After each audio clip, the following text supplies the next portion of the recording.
তো আমার রীতিমতো ভয় পেয়ে গেছিল। অনুব্রত মণ্ডল ডায়লগ একটা অচেনা জায়গায় বলবো, আমি সেখানে একা, এবং সেখানে বিজেপি সব সমর্থকরা রয়েছে। আমি তো ভয় ভয় খেয়ে গেছিলাম যে কিছুদিন আগেই তো ওই কলিতা মাঝি আমাদের মন্ত্রী বাড়ি গেছিলাম, উনি যথেষ্ট ওনার সামনে উনি বললেন আমার অনুব্রত মণ্ডলের ডায়লগ বলতে। কলিতা মাঝি এটা খুব মানে মানে কিছুদিন আগে আমি গেছিলাম আবাসন মন্ত্রী কলিতা মাঝির বাড়ি। তো কলিতা মাঝি আমাকে বলছেন, দিদি আমাদের বলছেন যে অনুব্রত মণ্ডল ডায়লগ বল আমার সামনে। আমি তো ভাবলাম কি ঠিক হবে, বিজেপির বিধায়িকা বলছে। হ্যাঁ বলেছেন, এবং আমি ডায়লগে বলে এসেছি খেলা হবে, ভয়ঙ্কর খেলা হবে, ওনার বাড়িতে বসে বলে এসেছি। এবং সেখানে বিজেপির সমর্থকরা ছিল, তারা যথেষ্ট হাততালি দিয়েছে, যথেষ্ট আমাকে শ্রদ্ধা করেছেন, আরো উৎসাহিত করেছেন ভালো ভালো ভিডিও করো।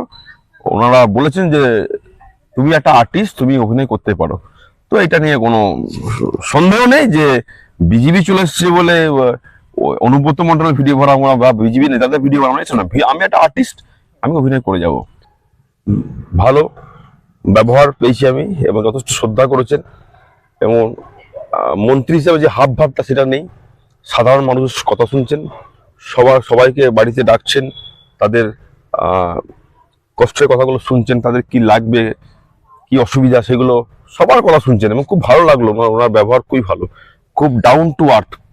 কলিতাদির ব্যবহারে আমি মুগ্ধ, এবং আমাকে আবার ডেকেছেন, একদিন যাব, একটা ব্লগ ভিডিও বানাবো কলিতাদির বাড়িতে। হ্যাঁ, কলিতাদি আমাদের বললেন যে একটা অনুব্রত মণ্ডলের একটা ডায়লগ করো, কারণ কলিতা মাঝি আমাদের যিনি মাননীয় আবাসন মন্ত্রী, উনি আমার ভিডিও দেখতেন, উনি এবং ওনার যে পরিবারের লোক আমার ভিডিও দেখতেন, এবং ওনার পরিবারেও দু একটা ওনার যে ভাই আছে তিনিও প্রদীপ দা, উনিও ভিডিও দেখেন। এবং আমি তো ভয় খেয়ে গেছিলাম যে সেই সময় তো বিজেপি এসেছে 1 মাস আগে, 2 মাস আগে।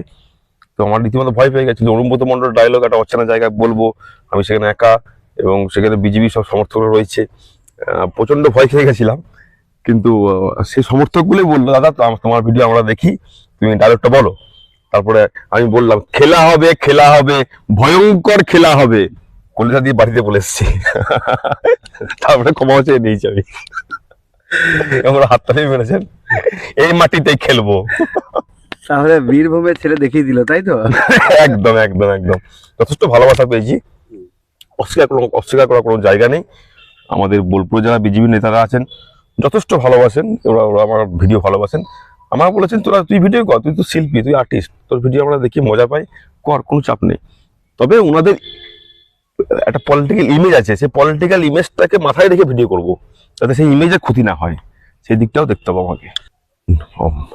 অনেক কমেন্ট করেছিল বিজেপি এলে অন্য ধর্মের লোকগুলো অবস্থা খারাপ হয়ে যাবে, এই হয়ে যাবে, ওই হয়ে যাবে, সব এগুলো রিউমার্স, ওইগুলো কোনো সত্যতা নেই।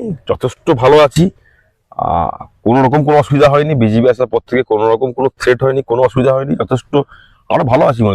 কি অসুবিধা, সবই তো ঠিক চলছে। বর্তমান সরকার নিয়ে কি বলবে?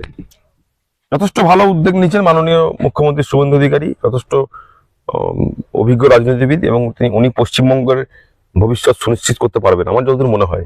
এবং সমস্ত দুর্নীতিকে দেখছেন, যেখানে দুর্নীতি সেখানে দাড়ি মারছেন, সেটা যে দলেরই লোক হোক, বিজেপির হোক বা তৃণমূল হোক বা সিপিএম হোক, সবাইকে কিন্তু শাস্তি দিচ্ছেন উনি, অন্যায়টাকে বরদাস্ত করছেন না, এটা ভালো লাগছে। এটা সাজিদ খান বলছে না অনুব্রত মণ্ডল বলছে? এটা মদন মিত্র, কচি আম। আমরা বাজারে গেলে বলি না, বাবা যাই দিবি যে একটু কচি দেখে দিবি, কচি জিনিসটাই আলাদা। তুমি দেখবে